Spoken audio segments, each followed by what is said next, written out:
Hey everybody, in this video I will show you how to play Mambo Sun by T Rex off the Electric Warrior record. The song is in standard tuning, and if you have a second right now and you appreciate this content, please like and subscribe. It really helps my channel a lot. And if you also want to click the little bell for notifications, you'll be notified every time I post a new video like this. I post new content several times a week, and here we go. All right, so the song starts off with this cool rock and roll riff that goes like this.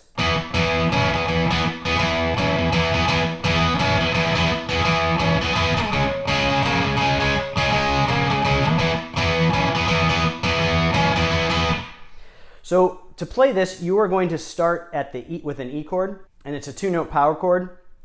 So you're going to put your index finger at the 7th fret of the A string and your ring finger at the 9th fret of the D string. And then you're going to add this 7th, which is basically a fancy way of saying put your pinky at the 11th fret of the D string, and you're going to keep your index finger at the 7th fret of the A string. So it sounds like this.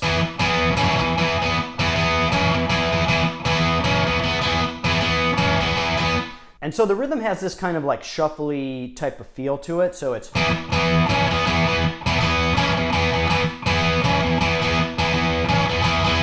And basically every time you hear that kind of sharp note, which is the first 2 notes, you're going to hit the chord and you're going to pull your fingers off. And that gives it that kind of sharp, so it doesn't let it ring.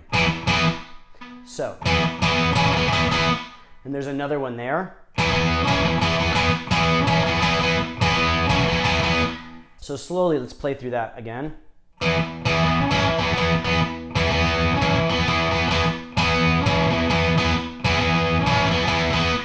And then we're going to move down and play the same rhythm at the C sharp.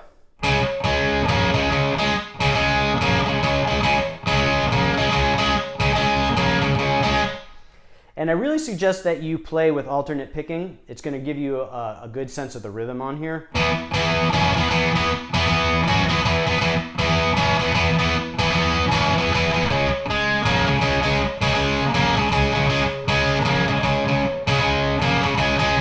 So it's those 2 chords throughout the song, and you'll have to listen to the song for the changes, but it's that essential rhythm throughout the song with those 2 chords.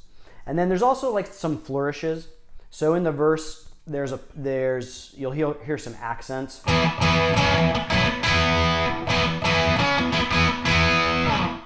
And one of the accents that's used is a continuation of that E chord. So it's these 2 notes, the 9th fret on the D and G string.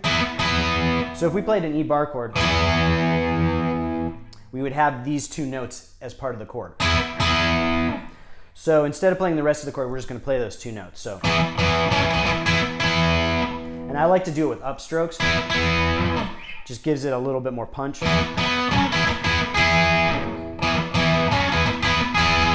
And you can add a little bend. And then when we get to the chorus, we're going to play a full E. And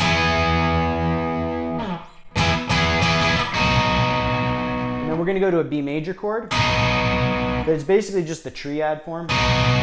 So you're going to play at the 7th fret of the B string, the 8th fret of the G string, and the 9th fret of the D string. So it sounds like... A full B sounds like... But you're just going to play this triad. So...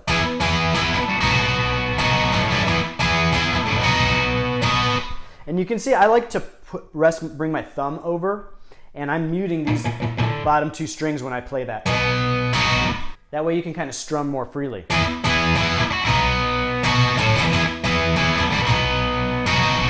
And so those are the main parts for the song.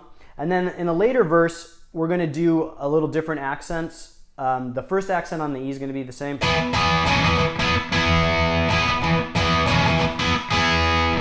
But when we go down to that C sharp, we're going to do an accent up at the 9th fret of the B and E string. So basically just bridge your finger across the 9th fret. So.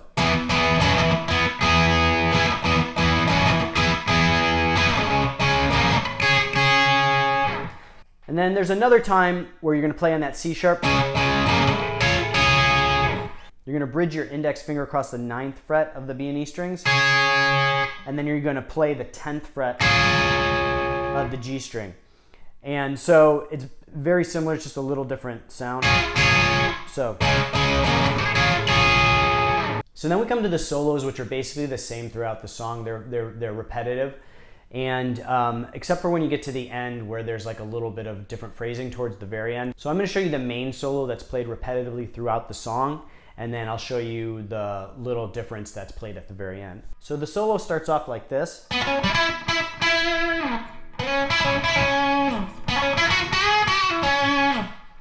So breaking that down, we're going to do this ascending pattern.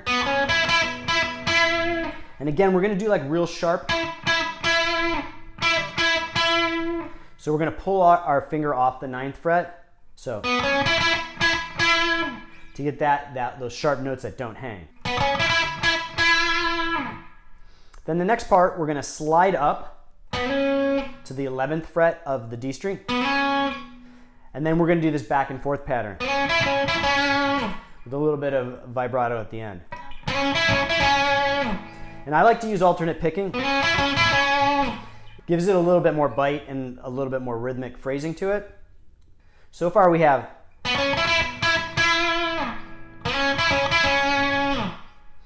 And then at the end, there's this little ascending pattern.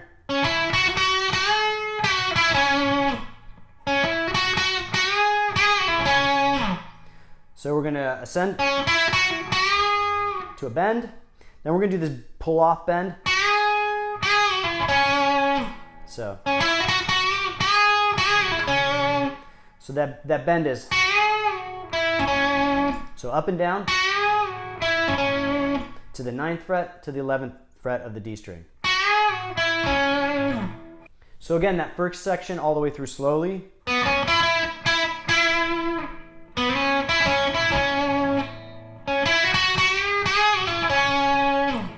So the next part of the solo goes like this.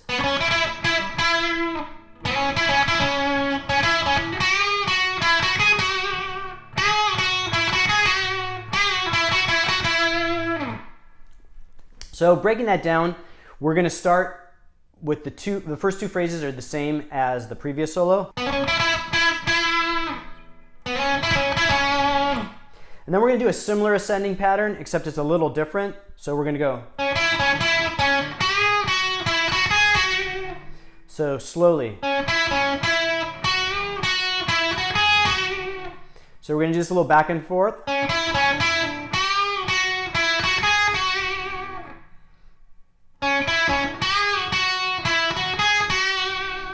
A little bit of vibrato at the end. And then moving on, we're going to continue that phrasing. So bend up.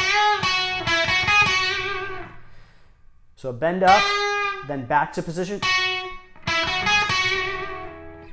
And then ending with another kind of back and forth. So up and down bend. So that second part all the way through slowly.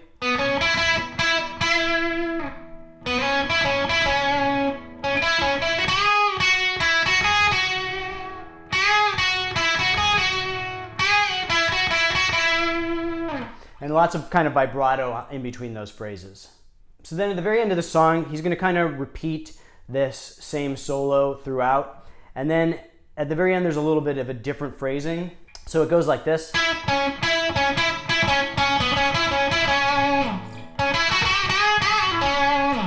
So slowly we're going to do this kind of back and forth. And then we're going to move on. We're going to do another type of back and forth. So all that together.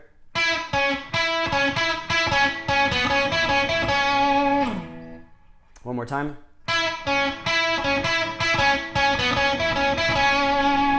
Then we're going to do that similar phrasing that we did before. And then it repeats the phrasing.